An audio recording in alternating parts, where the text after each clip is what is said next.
Chapter 2 A New Home.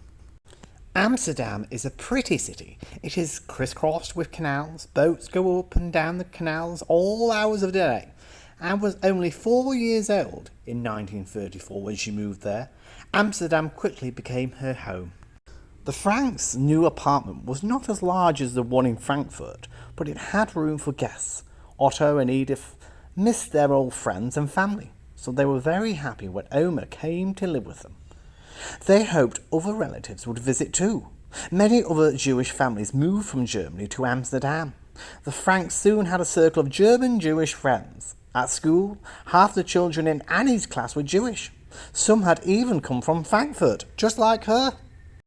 Anne was a good student, although she hated math. She was a chatterbox, and often teachers had to scold her to be quiet. In her free time, she liked playing ping pong. She started a ping pong club called the Little Bear -2 Club. There were 5 members. The name of the club came from the number of stars in the Little Bear constellation. Anne had thought there were 5 stars, but really there were 7. That explains the -2 in the club's name. Anne liked to read history books and Greek myths, and a popular series of books about a girl named Jupe, who was adventurous and lively like Anne. Anne liked ice skating and riding her bike with her friend Han. Han went along with all of Anne's pranks. Sometimes Anne and Han stood on the balcony of the Franks' apartment and poured water on the people in the street below. Anne was a good swimmer. Amsterdam was not far from the seashore. Many photos saw Anne and Margot at the beach in swimsuits. In one photo, skinny little Anne had a blanket wrapped around her. She later wrote that she had been freezing when the picture was taken. Her mother often worried that Anne would catch cold because she was sick a lot. She missed many days of school because of coughs and flu. She loved going to the movies. Anne cut out pictures of movie stars from magazines. She even had daydreams about being a movie star herself one day, but she wasn't sure she'd be pretty enough. She thought she was an ugly duckling.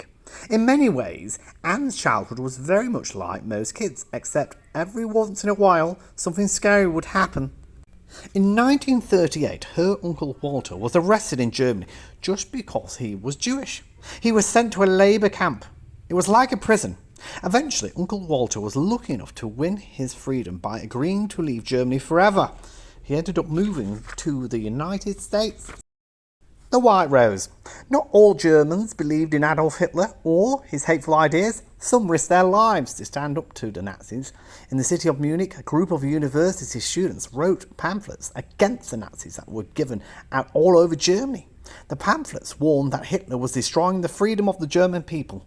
It was time to stand up for justice and tolerance. The students were led by a brother and sister named Hans and Sophie Scholl. They called their group the White Rose. The Nazis soon put an end to the White Rose and killed its leaders. Today, many German schools, streets and landmarks are named in honour of the brave young people who were not afraid to speak out.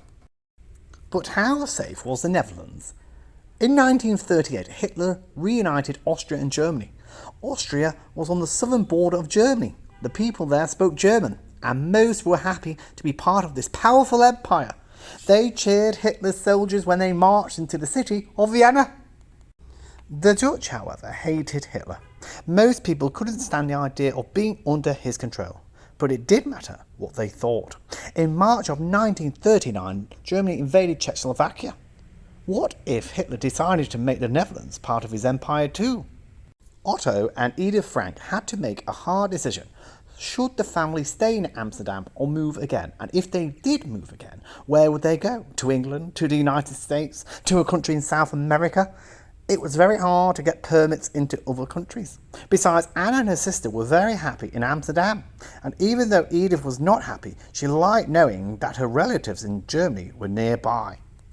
In 1939, Otto Frank was 50 years old. He felt that he was too old to start his life over yet again. In the end, the Franks decided not to uproot the family for a second time. They would stay in Amsterdam.